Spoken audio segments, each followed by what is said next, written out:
위에 서겠다는 찬양의 고백 너무 감사합니다.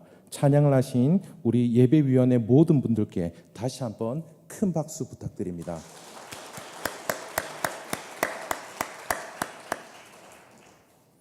오늘 주일 저녁에도 이 예배의 자리에 함께하신 우리 모든 성도님들에게 하나님의 크신 은혜가 함께하기를 간절히 소망합니다. 명절을 보내고 이렇게 우리 한자리에 모였는데요, 제가 다시 한 번 더 여러분에게 인사하도록 하겠습니다. 새해 복 많이 받으십시오. 올 한 해 하는 일마다 잘 되시기를 축복합니다.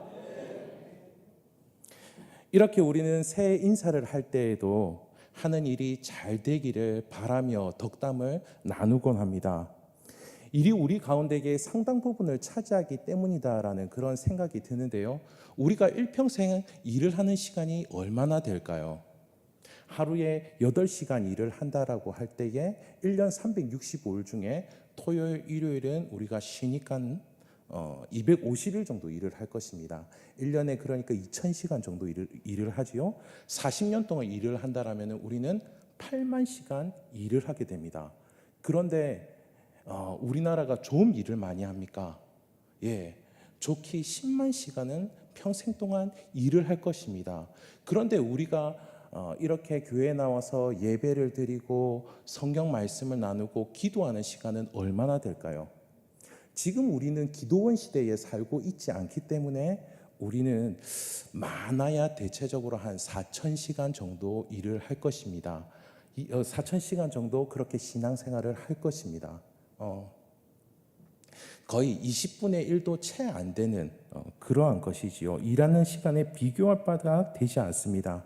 우리는 우리의 삶의 대부분을 일하는 데 사용하고 있다는 것을 볼 수가 있는데요, 그런데 여러분, 우리는 그리스도인입니다. 우리는 주님이 우리와 임마누엘 하시고 동행하고 있다는 것을 우리는 너무나 잘 알고 있습니다. 그렇다면 여러분, 우리의 생애 대부분의 그 시간인 일하는 시간 가운데도 하나님께서는 우리와 함께 하실 줄 믿습니다. 우리는 하나님을 믿고 따르는 사람들이라 신앙생활을 합니다. 말씀을 보고 기도하고 예배를 드리고.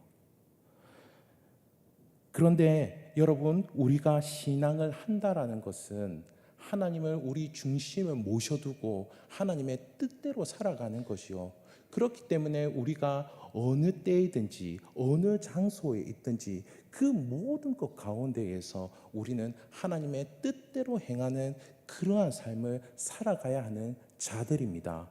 그렇기 때문에 우리는 신앙을 실천한다라는 신앙생활이라는 말을 할 수도 있겠지만은 우리의 생활 가운데에 하나님의 뜻하신 대로 살아간다라는 그 의미로 우리는 생활 신앙인이다라고 말할 수도 있을 것 같습니다. 우리는 우리의 생활 가운데에 하나님의 뜻하신 가운데 살아가는 것이지요. 그래서 이 시간 우리의 생활 가운데 가장 큰 비중을 차지하는 일에 대해 여러분과 함께 나눠보고자 합니다.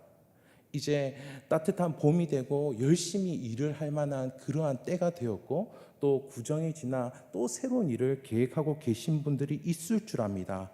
이 시간을 통하여서 일에 대한 성경적인 관점을 밝히 알게 되고 뿐만 아니라 하나님의 은혜로 말미암아 새 힘으로 맡겨진 일들을 능히 감당하게 되는 그러한 일들이 우리 안에 풍성하기를 주님의 이름으로 축원합니다.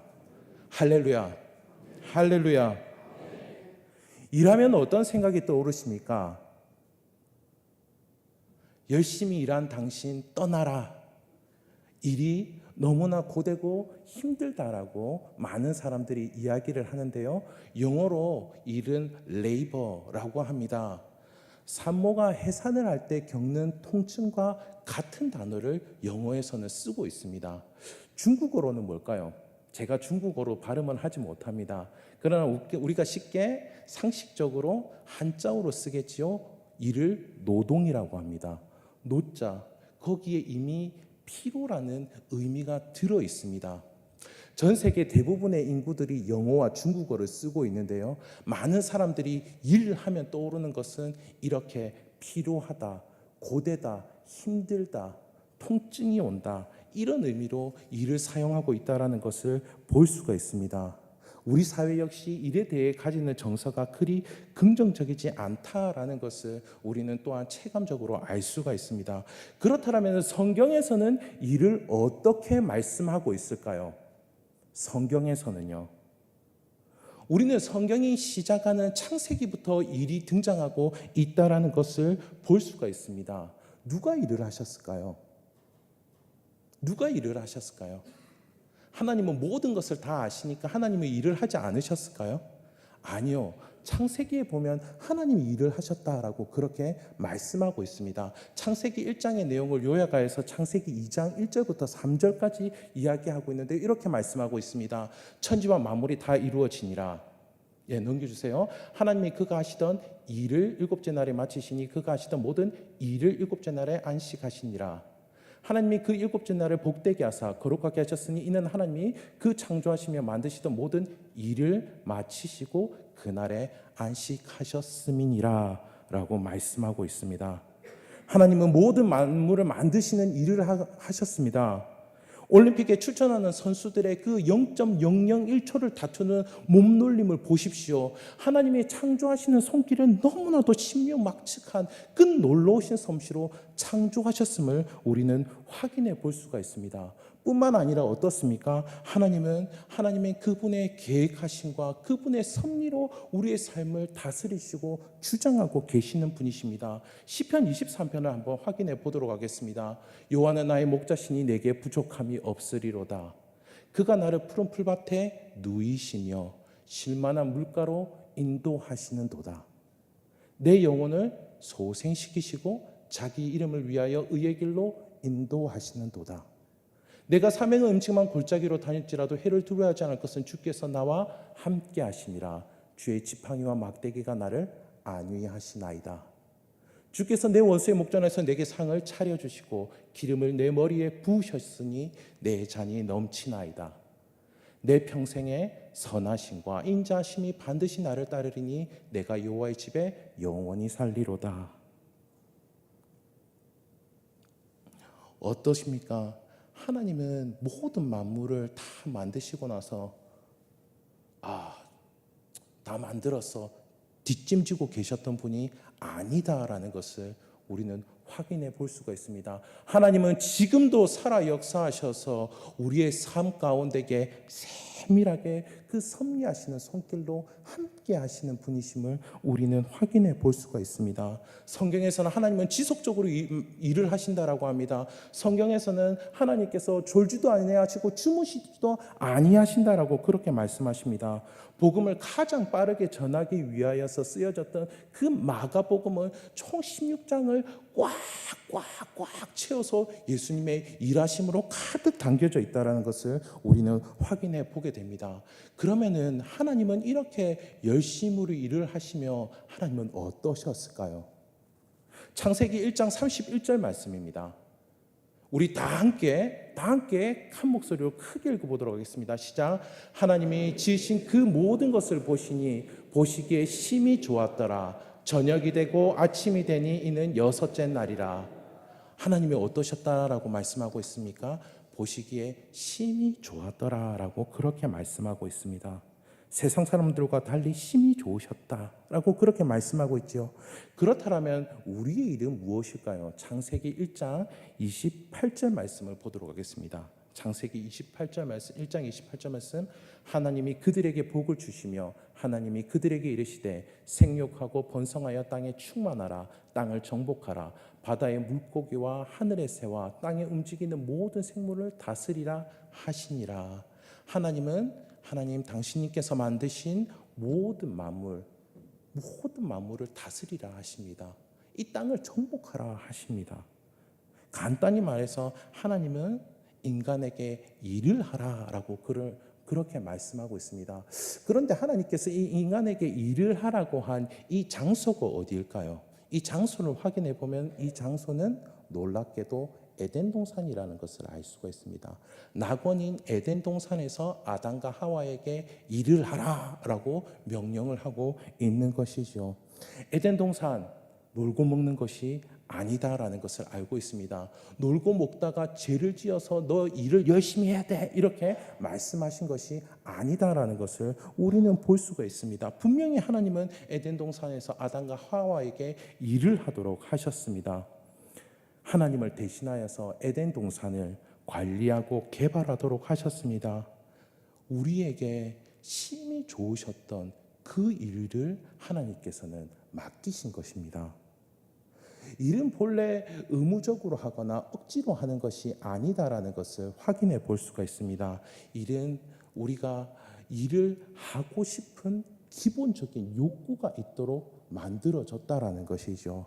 아름다움을 찾고 음식을 구하고 관계 맺기를 원하는 것처럼 우리 모두에게 일을 하고 싶다라는 욕구가 기본적으로 있다라는 것입니다.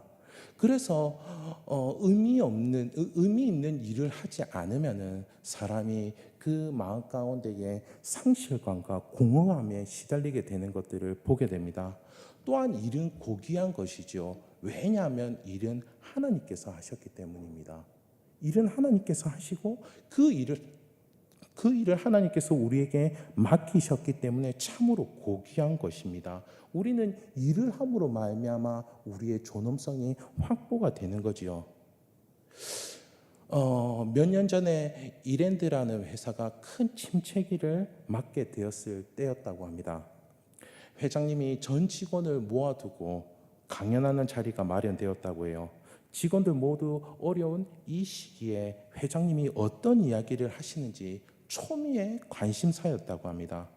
회장님이 그 자리에서 앞으로 사업 구상을 하는데 직원들이 크게 감명받은 한마디의 말이 있었다고 해요. 회장님이 이렇게 말씀하셨다고 합니다. 저는 대한민국의 아줌마들에게 소박한 허영심을 채워주고 싶습니다. 그 소박하고 귀여운 허영심을 채워주고 싶습니다. 금과 보석으로 화려하게 꾸밀 수 있는 그 재정은 없지만 일반적으로 가지고 있는 그 재료를 가지고서 아름답게 만들어줄 수 있는, 그래서 소박한 허영심을 채워줄 수 있는 그런 제품을 만들겠다라는 포부였습니다. 이 소박한 허영심을 채워주겠다라는 이 이야기를 듣고 나서 직원들은 동기부여가 되고 그 침체기를 벗어날 수 있게 되었다라고 합니다. 이 세상에 그리고 다른 누군가에게 아름다움을 만들어주고 그 아름다움을 회복해 하는 것은 사람들을 역동적으로 움직이게 하는 힘을 준다라는 것들을 우리는 확인해 보게 됩니다. 하나님은 아담과 하와에게 뿐만 아니라 지금도 우리에게 땅에 충만하라, 땅을 정복하라, 모든 생물을 다스리라 말씀하십니다. 인류 사회의 문화를 발전시키도록 하라고 그렇게 말씀하고 계십니다. 우리가 일을 할 때에, 우리가 하나님의 뜻 가운데 일을 하면서 살아갈 때에 그것 가운데에 하나님의 창조와 하나님의 섭리하시는 그 손길이 보여지게 되는 것입니다. 우리 성도님들이 일하는 그 현장 가운데에 우리가 성실하게 그 일을 감당할 때에 하나님께서 만드시고 하나님께서 만지시는 그 손길이 드러나게 되기를 주님의 이름으로 축원합니다. 이렇게 일이 값지고 참으로 귀한 것인데요. 그런데 앞서 우리가 확인해 본 것처럼 많은 사람들은 일을 고되고 힘들다라고 합니다. 아무리 열심히 일을 해도 보잘것없는 열매를 거둬들일 때가 너무나 많은 것이지요. 많은 사람들이 이야기합니다. 요즘에는 특별히 이렇게 이야기해요. 사회 구조가 잘못되어서 많은 사람들이 손해를 보고 있다라고 이야기합니다. 그리고 일을 해도 결과들이 많지 않으니까 나는 능력이 없어, 내가 열심히 노력하지 않았나 봐, 그렇게 사람들이 이야기하곤 합니다. 그렇게 자책하곤 하지요. 그런데 어떻습니까? 성경은 이 세상이 죄로 말미암아 파괴되어지고 망가졌다라고 말씀하고 있습니다. 질병과 죽음, 불의와 이기심, 자연재해와 혼돈이 판을 치고 있다라는 것이죠. 세상이 이렇게 일그러지고 우리의 일들도 속속들이 다 어그러져 있다라고 성경에서는 말씀하고 있습니다. 우리 창세기 3장 17절부터 19절까지 한번 확인해 보도록 하겠습니다.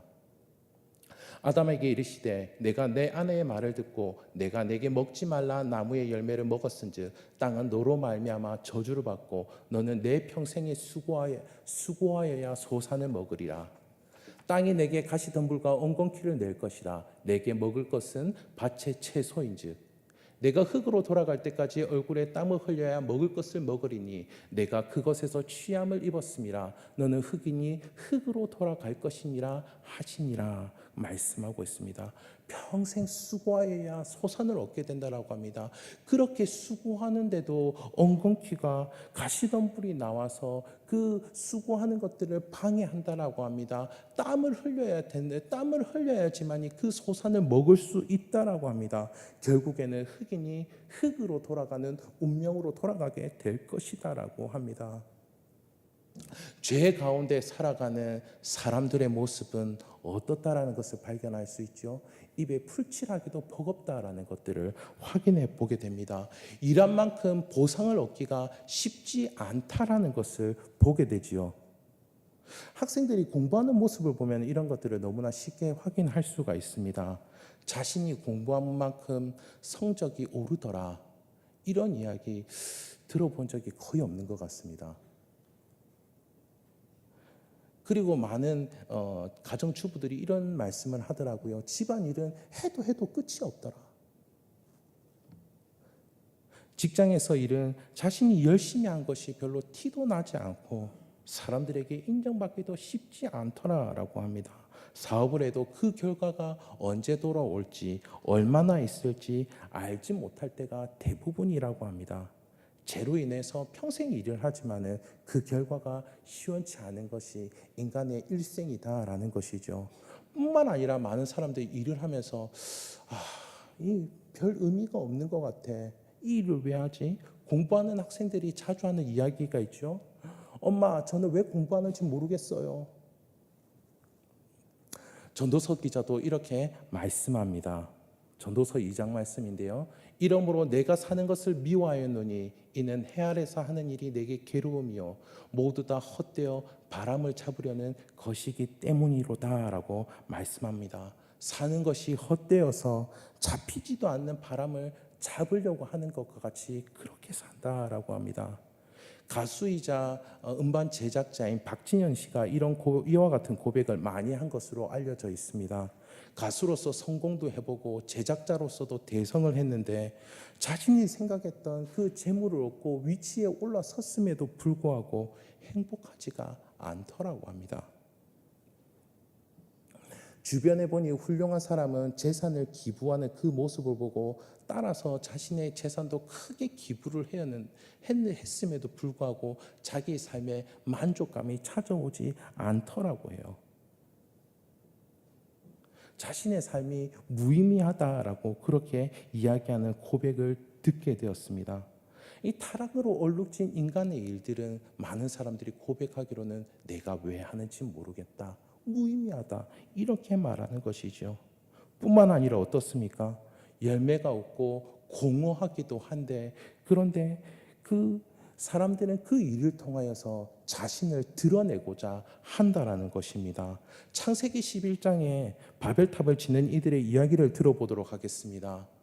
또 말하되 자 성읍과 탑을 건설하여 그 탑 꼭대기를 하늘에 닿게 하여 우리 이름을 내고 온 지면에 흩어짐을 면하자 하였더니 라고 말씀하고 있습니다.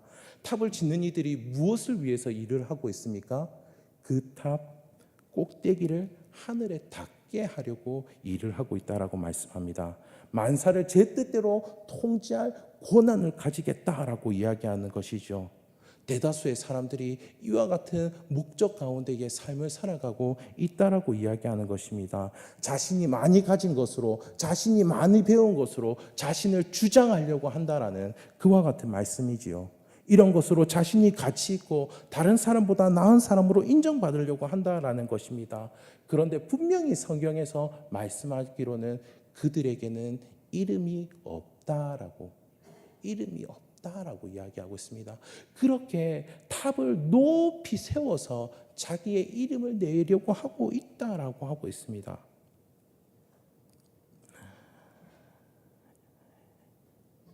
이와 같은 모습에 있을 때에 사람들은 자기에게 주어진 일을 제대로 할 수 없음들을 확인해 보게 됩니다. 의사는 어떤 일을 하지요? 의사는 환자를 치료하는 일을 하는 것이 그 일의 본질입니다. 판사는 어떤 일을 하지요? 법을 정의롭게 하여 판결함으로 사회 정의를 유지하는 것입니다. 요리사는 어떤 일을 하죠? 맛있는 건강한 음식을 제공하기 위해서 일하는 것이 그 일의 목적인 것입니다. 그런데 명성을 얻기 위하여서, 많은 재물을 위하여서 일을 한다라면 어떤 일을 하는 것입니까? 명성을 얻기 위하여서 일을 한다라면 판사를 하나, 요리사를 하나, 의사를 하나 아무 상관없이 그 일은 그냥 명예를 위해서 일을 하는 것입니다. 제대로 자기 일을 하고 있는 것이 아니지요. 탐욕이 그 일을 하는 동기가 되어버리는 것입니다. 김남준 목사의 게으름이라는 책에서는 그 게으름의 동기가 자기 사랑이다라고 그렇게 이야기합니다. 그러면서 바쁘고 분주하게 살아가는 것이 게으르지 않은 것이 아니다라고 그렇게 이야기합니다. 부지런한 것은 바른 목적을 가지고 그것을 추구하며 나아가는 것이 부지런함이다라고 이야기를 하고 있습니다. 이것에 대해서 도로시 세이어즈라는 영국의 여류 작가는 이렇게 두 단어를 이용하여서 분별하여 이것들을 표현합니다. 나태라는 단어와 해태라는 단어인데요. 나태는 단순히 게으른 어떤 행태를 이야기한다라고 합니다. 그러나 해태는 무엇이 나에게 보탬이 될까? 이해 타산을 따지면서 행동을 하는 것이에요. 나에게 보탬이 되지 않으면 그것에 대해서 철저히 무관심하고 그 일은 하지 않고 그 일은 게으르게 나태하게 행하는 것이고, 그것이 나에게 이익이 되면 아주 분주하고 열심히 최선을 다해서 일을 하는 것이 해태라고 합니다. 해태로운 사람들, 해태한 사람을 보면 조금 더 게으르지 않다라고 해요. 그러나 그 해태한 사람은 그 일하는 동기가 자신의 욕망, 탐욕이 되어서 결국에는 일에 사로잡히고 일의 포로가 되고 일의 노예가 되는 모습 가운데에 거하게 되고 마는 것이죠. 우리 자신이 일하는 모습을 한번 점검해 보시기를 바랍니다. 월요일 아침에 우리의 심령 가운데에 전쟁이 일어나십니까? 또 일을 하는 것 가운데에 한숨이 절로 나올 때가 있습니까? 뭔가 성취해야만 내가 살 것 같은 그러한 느낌이 들 때가 있습니다. 느낌이 들 때가 있습니까?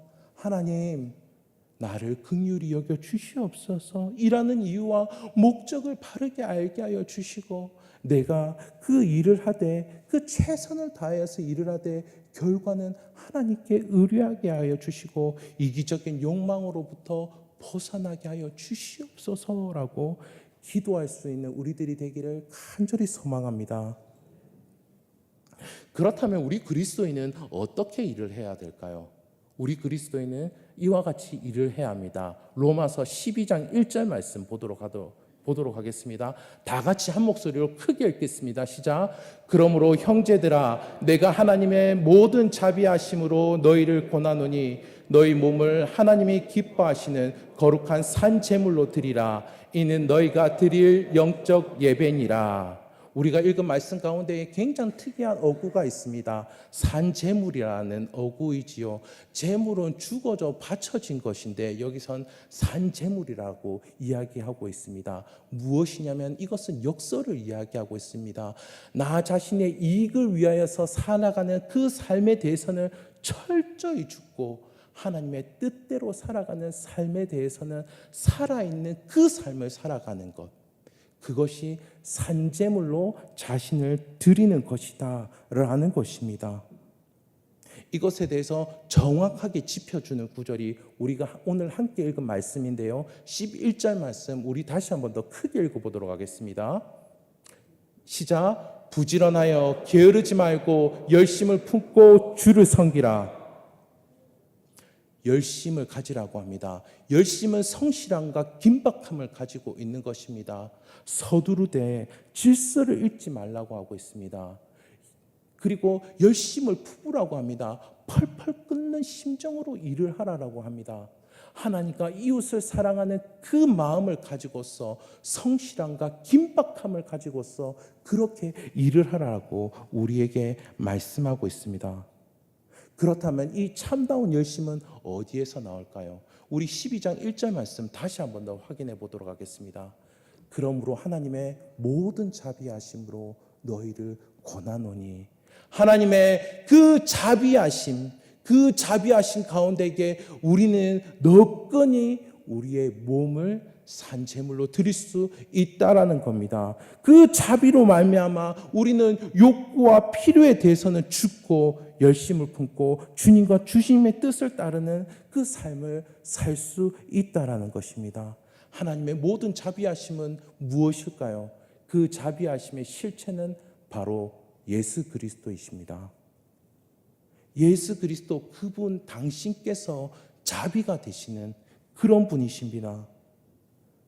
예수님 우리에게 자비를 주시기 위해서 어떻게 하셨습니까? 십자가의 고난과 희생을 감당하셨습니다. 어떻게 감당하셨을까요?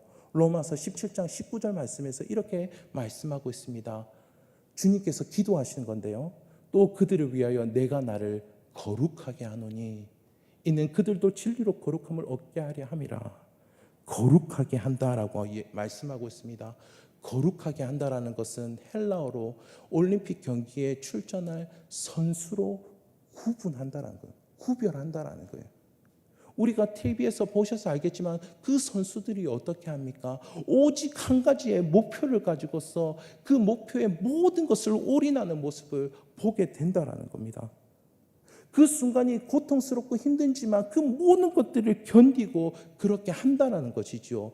예수님이 우리에게 자비를 베푸신 그 열심이 그러하다라는 겁니다. 예수님은 우리를 구원하셔서 스스로를 구별하셨다라는 거예요. 어떻게 하셨다라고요?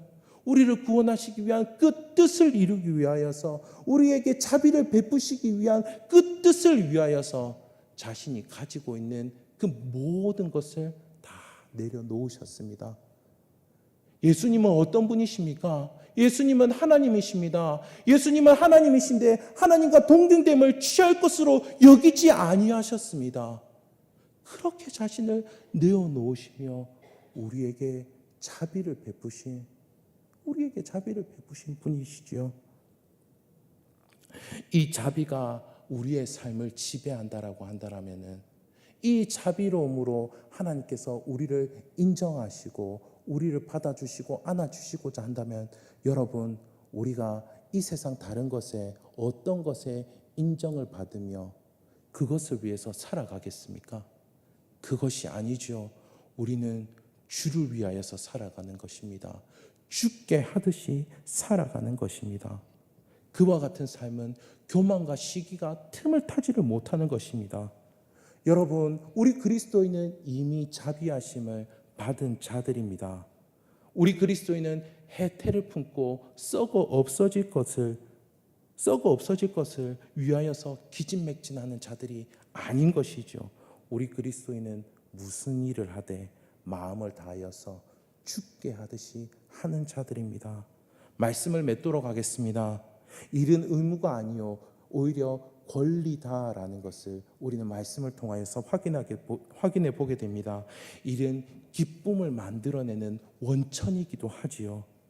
그리스도인은 일을 통하여서 하나님의 살아 역사하심을 보여주는 자들입니다.